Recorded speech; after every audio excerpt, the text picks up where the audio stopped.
The crowd went absolutely bananas. They suddenly were on top of us and the police were trying to keep them back.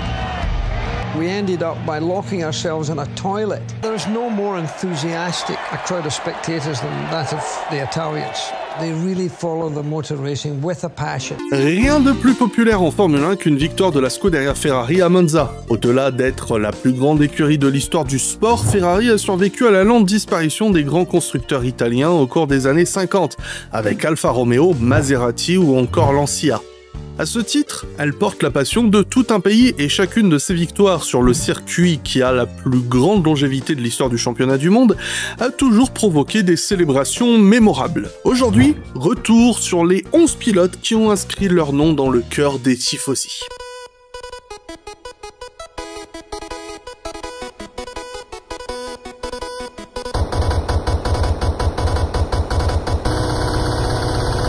Le passage de John Surtees, septuple champion du monde moto en Formule 1, avait été encouragé par Colin Chapman, fondateur de Lotus. Après un podium et une pole position en seulement 4 courses, il est parti rejoindre un autre projet chez Lola avant d'être recruté par Ferrari en 63.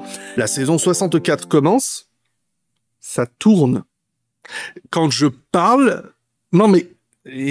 La saison 1964 commence mal, mais la seconde partie de saison est à son avantage. Lorsque Surtees remporte sa deuxième victoire de l'année à Monza, il pensait avant tout à sa bataille pour le championnat face à Jim Clark et Graham Hill. Cependant, porté par la ferveur du public italien, il a compris l'importance de cette victoire pour Ferrari et ses fans. Une motivation supplémentaire qui lui a permis de remporter le championnat du monde à la fin de la saison.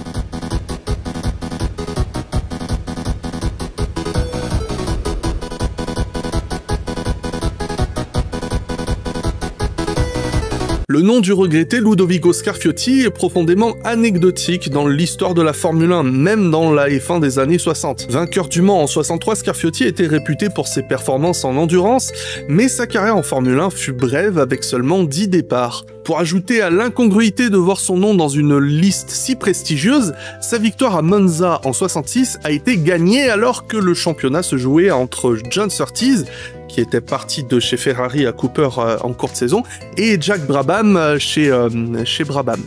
L'Australien est sacré alors que Scarfiotti devient ce jour-là, et à ce jour, le dernier pilote italien à remporter le Grand Prix d'Italie pour Ferrari.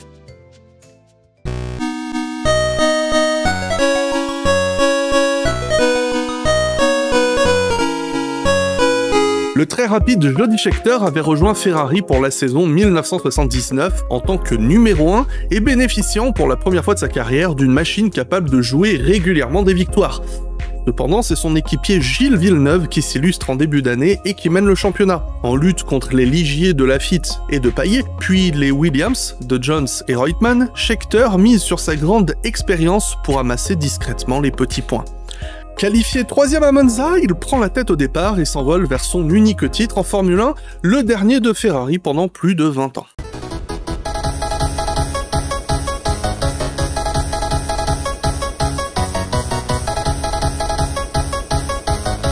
Avec une personnalité originale et pleine d'humour, comme moi, Gerhard Berger était rapidement devenu un pilote très populaire dans le paddock et auprès des fans. Son talent inné s'est chargé de conquérir le cœur des tifosi lorsqu'il rejoint la Scuderia en 1987. En 1988, McLaren était imbattable, gagnant toutes les courses sauf une.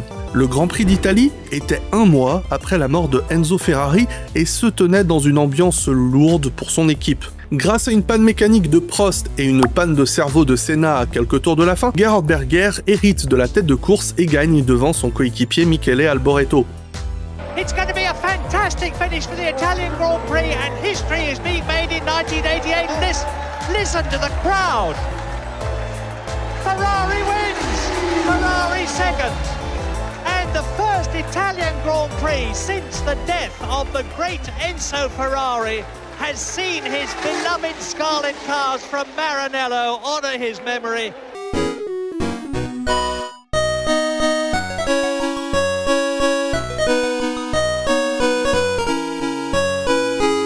En gagnant dès sa première course en rouge, Fernando Alonso pensait qu'il allait enfin pouvoir se battre pour un titre à nouveau, après 2 années très difficiles chez Renault. Mais la saison fut difficile, à sombrer derrière les Red Bull, McLaren et à se battre contre les Renault et Mercedes. Cependant, l'équipe s'est réveillée en milieu de saison et Nando a pris sa première pole pour Ferrari à Monza. Luttant contre la très rapide McLaren Mercedes de Jenson Button, Fernando a offert à Ferrari une victoire inoubliable, relançant sa campagne mondiale pour le titre après un week-end difficile pour Red Bull. La suite, c'était de la merde. Vraiment. Mais au moins, il a gagné pour Ferrari.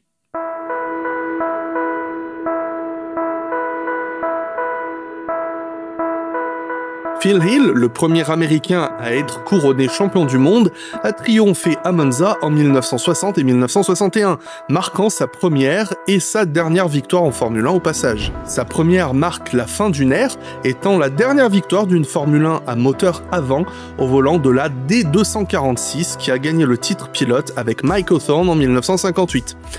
Oui, parce qu'avant les châssis duraient longtemps, donc... Champion en 1958 avec cette voiture, en 1960, elle était déjà dépassée. Son second triomphe avec Ferrari à Monza fut en 1961, mais en revanche, il fut profondément dramatique. Alors qu'il luttait pour le titre contre son coéquipier Wolfgang von Trips, il prend la tête au départ, alors qu'un terrible accident au freinage de la Parabolica remplit la piste de débris. Il remporte le Grand Prix et en rentrant au garage, il apprend que Von Trips était au cœur de l'accident, sa Ferrari partant dans le public et causant la mort de plus de 15 spectateurs. À la suite de ça, il devient donc champion du monde, un titre qu'il ne saura jamais célébrer. It was the pinnacle of his career, and he had just achieved everything he had ever dreamt of achieving. Went through the victory celebration and asked Carlo Chiti about Trips, and Chiti kind of mumbled something to him that wasn't exactly the truth, but he just knew Trips was dead. And that changed everything. It was the most bittersweet moment I think a human could possibly have.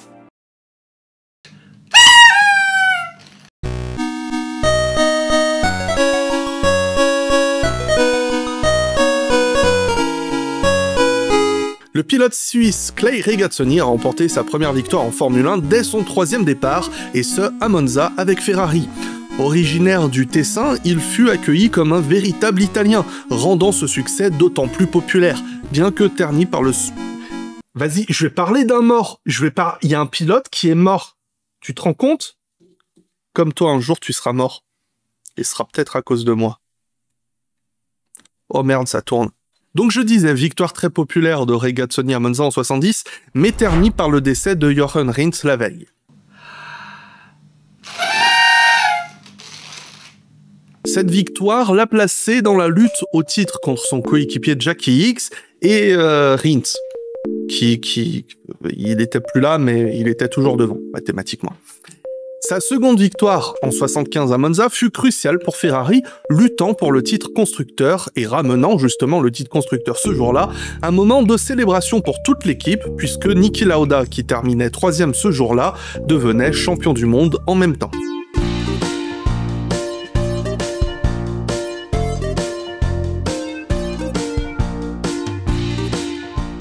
Avec 3 victoires à Monza, Rubens Barrichello est le 3e pilote avec le plus de succès à Monza, à égalité avec 6 autres pilotes. 2 de ces 3 victoires sont venues chez Ferrari aux côtés de Schumacher. Ces victoires de 2002 et 2004 ont prouvé qu'il était bien plus qu'un simple coéquipier, puisqu'en 2002, il a dominé la course grâce à une stratégie sans faille, et sa victoire en 2004 a fait de lui un chouchou des tifosi. Ces 2 saisons marquant au passage ses 2 meilleurs classements au championnat du monde en tant que double vice-champion du monde. En témoignage de l'amour que lui portaient les fans, sa sublime victoire dominante en 2009 avec Braun Grand Prix a également été acclamée avec ferveur, même alors que c'était encore un adversaire.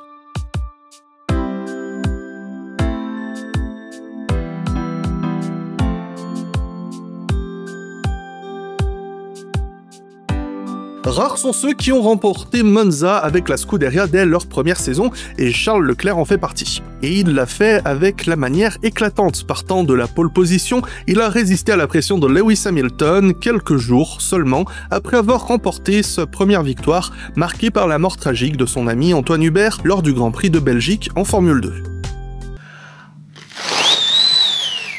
Cette victoire est d'autant plus belle que les choses semblaient totalement compromises lorsque Mercedes a ramené sa deuxième voiture avec des pneus neufs en fin de course pour l'attaquer, mais heureusement pour Leclerc, Ferrari et les tifosi, cette deuxième Mercedes était pilotée par Valtteri Bottas.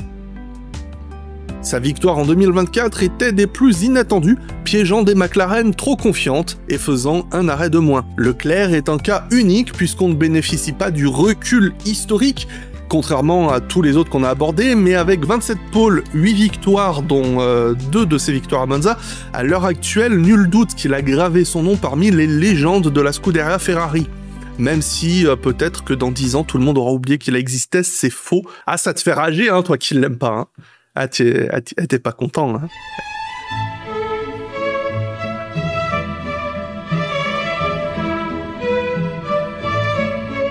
Ascari a offert à Ferrari ses premières victoires à domicile et bien avant le début du championnat du monde en 1949. Une victoire italienne à Monza était pratiquement un acquis pour les tifosi en cette ère où, en plus de Ferrari, Alfa Romeo et Maserati se partageaient les victoires. En 1951, il remporte la course avec 44 secondes d'avance sur son coéquipier José Froilán González, un signe de la saison 52 à venir. Année au cours de laquelle il a établi un record de 6 victoires sur une saison dans un championnat comptant 8 courses, donc en gros un total de 6 victoires sur 6 arrivées.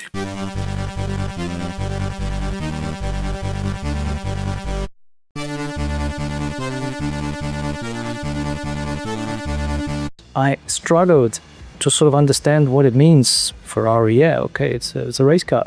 Yeah, it's red, looks good, but didn't understand about the history. Disait le Kaiser bien des années avant d'être devenu le plus grand pilote de l'histoire de la Scuderia. Sa première victoire à Monza, en 1996, dès sa première année, a marqué le début d'une série de 5 succès en rouge ici. En 2000, il a solidifié son statut de légende en remportant une victoire cruciale pour son premier titre avec Ferrari, égalant au passage les 41 victoires d'Ayrton Senna, donnant également lieu à des images qui sont devenues cultes en conférence de presse. Ces 5 victoires à Monza, sans même compter celles qu'il a acquises à Saint-Marin, terre de Ferrari, ont témoigné de son investissement et de sa volonté de combler les tifosi, surtout si on considère que 2001, 2002 et 2004 sont ses années les plus dominantes de son histoire et qu'il n'y a pas gagné lors de ces saisons-là. Sa dernière victoire en 2006, suivie par l'annonce de sa retraite, a rendu ce moment encore plus emblématique. Et c'était tout pour cette petite chronique historique sur les vainqueurs Ferrari à Monza. Merci d'avoir supporté ce petit blabla, voilà, simplement anecdotique. On en fera voilà, je sais pas, j'ai juste fait ce truc parce qu'il y a moyen de faire, de gratter 2-3 vues pour donner pour pouvoir payer les croquettes à la fin du mois. Je vous fais des bisous et à très bientôt.